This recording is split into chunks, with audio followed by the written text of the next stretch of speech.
jangan dulu untuk berhubungan. Ini podcast genrenya horor ya? Ada yang bisa robek, ada yang bisa Selamat kembali di Podcast Pro dan hari ini kita udah kedatangan Wardatul Aziz.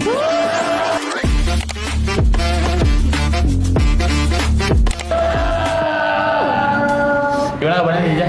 Baik. Oke, karena kita lihat di Instagramnya lagi sibuk-sibuk banget. Wih, Aduh. padat banget. Padat banget. Wow. Apalagi dia ini bukan hanya bidan, bukan hanya influencer, tapi sekarang udah nambah satu titel. Apa? Sang juara. Lomba apa tuh kalau boleh tahu, lomba apa tuh? Jadi Ajijah juara satu ya di ajang Kespro Kaula Muda di kat provinsi. Terus berangkat ke nasional bulan apa? Bulan Juni. Bulan Juni Bulan kemarin dan akhirnya dapat juara 3 di tingkat nasional di ajang yang sama. Gokil. Luar biasa. Dan hari ini kita mau ngobrol-ngobrol. Episode kali ini spesial banget. Spesial banget. Spesial banget. Ada episode kali ini Podcast Pro ya dipersembahkan oleh Tim Kerja Akses Kualitas Layanan KBKR perwakilan BKKBN Provinsi Kalimantan Tengah. Thank you. Betul, itu dia. Dan hari ini kita mau bahas soal kesehatan reproduksi pasca salin. Dan kenapa ada saya di sini? Karena iya. saya sebagai calon ayah, calon suami. Ya, kalau Betul Wanda kan banget. sebagai calon-calon juga. Iya. Calon-calon istri. Oke. Sebenarnya ini berat banget dan mungkin juga orang-orang yang nonton podcast Pro bingung kenapa kita harus belajar soal kesehatan reproduksi pasca salin. Nah, sebelum itu kita mau tanya dulu nih Kak. Pada dasarnya aja masa pasca salin itu tuh sebenarnya emang sekrusial itu atau gimana? Jadi gini, kita pakai bahasa yang awam dan mudah dipahami. Iya, masa pasca salin tuh susah. Nah, betul. Iya. Biasanya apa bahasa ininya? Kalau misalnya nih, anggap aja orang habis melahirkan. Nah, lahiran.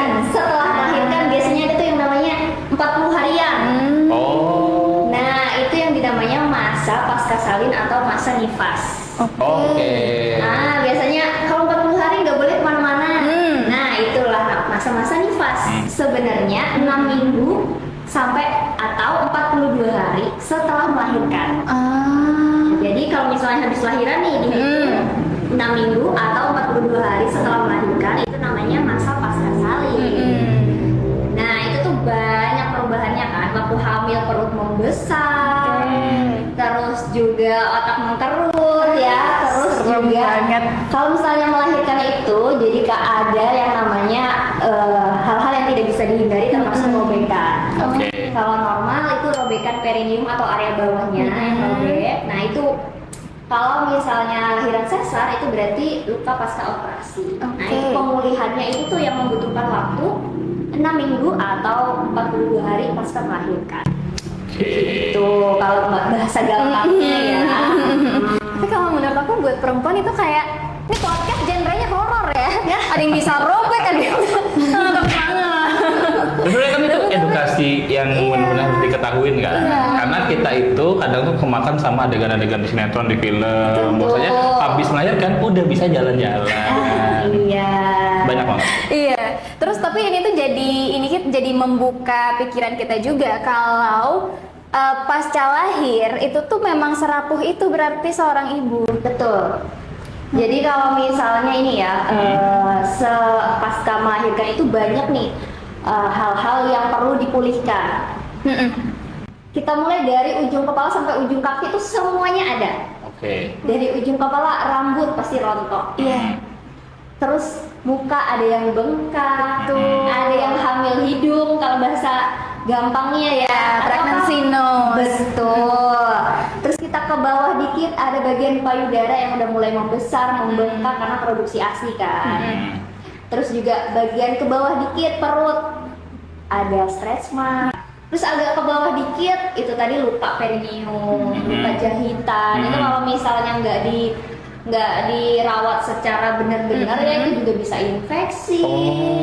Terus juga ke bawah dikit bagian kaki ada yang bengkak. Betul, pas hamil bengkak. Jadi masa-masa nifas itu benar-benar masa-masa yang pemulihan semuanya. Belum lagi hormon-hormonnya, estrogen dan progesteron yang sangat erat banget nih dari masa-masa cewek-cewek itu juga udah dari haid itu yang ngelola emosi kita kan.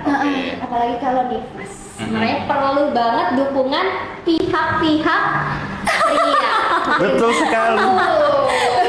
Tapi denger itu tuh kayak berbaktilah pada ibumu ya.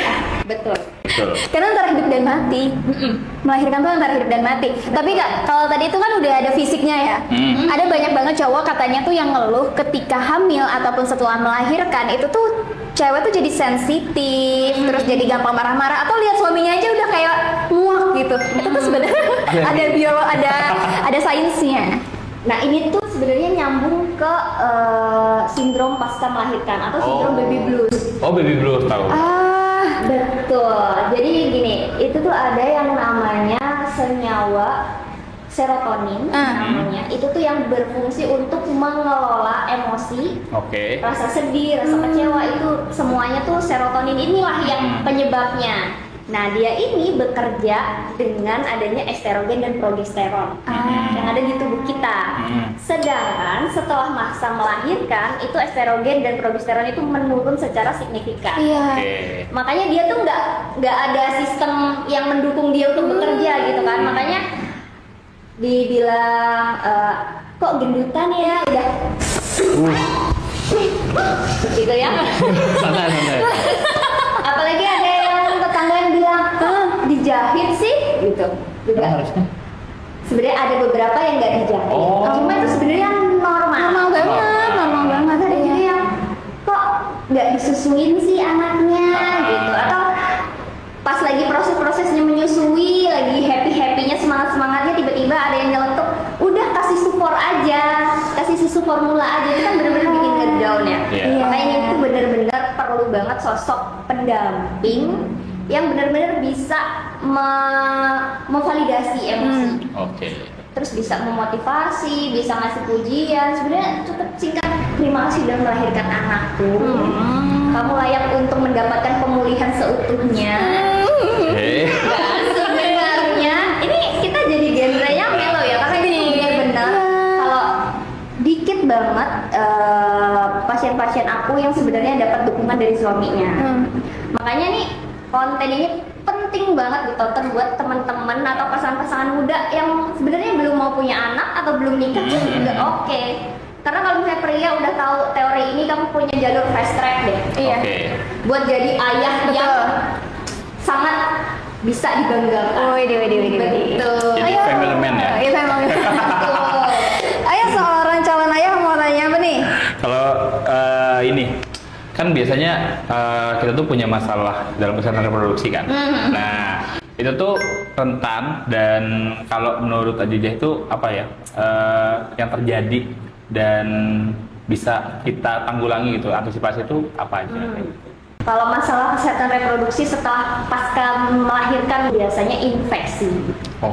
Karena benar-benar pemulihan luka itu kan memang harus benar-benar rawat secara benar-benar. Karena misalnya kita ini bayangin aja, kita luka di tangan aja, kalau kita nggak rawat tuh bisa bernanah. Nanah, terus infeksi, apalagi area bawah yang deket banget sama jalan lahir.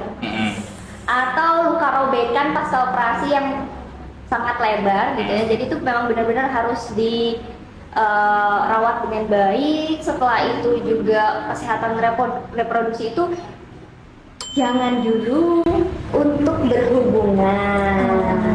Karena itu kan misalnya nih masih belum pulih seutuhnya, masih banyak cairan darahnya. Misalnya nih, kan kita nggak tahu nih punya suami bersih atau enggak juga, karena itu sama-sama dari luar. Terus ketemu bakteri juga, akhirnya mereka berdua sama-sama untuk saling menularkan bakteri. Makanya itu perlu banget dijaga kesehatan reproduksi pasca salin. Tapi untuk tidak berhubungan itu ada jangka waktunya? Iya, jangka waktunya. Kalau misalnya tadi kan masa pasca salin itu kan 6 minggu sampai 6 minggu Betul. pasca melahirkan. Nah, sebenarnya berhubungan itu juga bisa setelah itu. Karena itu benar-benar pulih. Tapi ada beberapa hal yang harus digarisbawahi. Itu benar-benar sama sekali udah nggak boleh ada keluar darah. Biasanya kan masa pasca salin itu 42 hari, tapi kurang lebih. Ada yang lebih cepat, ada yang lebih lama masih keluar darah. Atau 42 harinya disambung sama masa menstruasi gitu. Itu juga berarti kan nambah tuh. Nambah. Nah, berarti tidak bisa berhubungan dulu. Dan kalaupun mau berhubungan, misalnya ada kekhawatiran, misalnya ada bekas luka robekan, itu kan Oke. juga kita harus waspada ya, harus khawatir juga. Jadi bisa konsultasi ke tenaga kesehatan terdekat. Oke, tapi itu 42 harinya ya, itu tuh bisa lebih cepat, bisa lebih lambat, itu tuh faktornya apa ya Kak? Biasanya karena kita tuh pemulihan ya, selain fisik, asupan juga emosional, Oh, oke. sama cara merawatnya. Mm-mm. Gitu sih sebenarnya. Gak mau, Agak nggak sih ngeri ya. agak ngeri. Ternyata tuh sengeri itu gitu. Tapi ada yang bilang ya Kak, kalau emang ketika masa-masa mau melahirkan atau menuju melahirkan itu tuh sebenarnya dua pihaknya antara suami ataupun istri tuh sama-sama drain banget energinya gitu. Kalau menurut Kak Jaja tuh apa yang penting untuk dijaga keduanya supaya ya habisnya aman damai tentram. Masa kayak ini udah sakit mau lahiran harus kelahi jaga mood kan chaos banget gitu.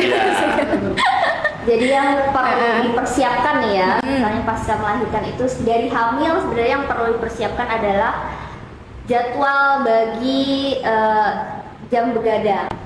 Oh. Karena kita harus perlu menyusui bayinya ya. Iya. Ini seonggok manusia yang sudah dikeluarkan manusia lainnya. Ini yang harus kita jaga. Gitu. Tapi kita jangan pernah sampai melupakan ibu yang udah mengeluarkannya. Iya. Biasanya ya, kalau orang-orang ngasih kado, yang dikasih kado siapa? Anaknya. Betul. Ibu itu pasti kebanyakan ya, ibu tuh sebenarnya mereka tuh membatin. Kok yang diperhatiin anakku aja ya? Iya. Kok aku nggak ada yang ngasih kado aku ya?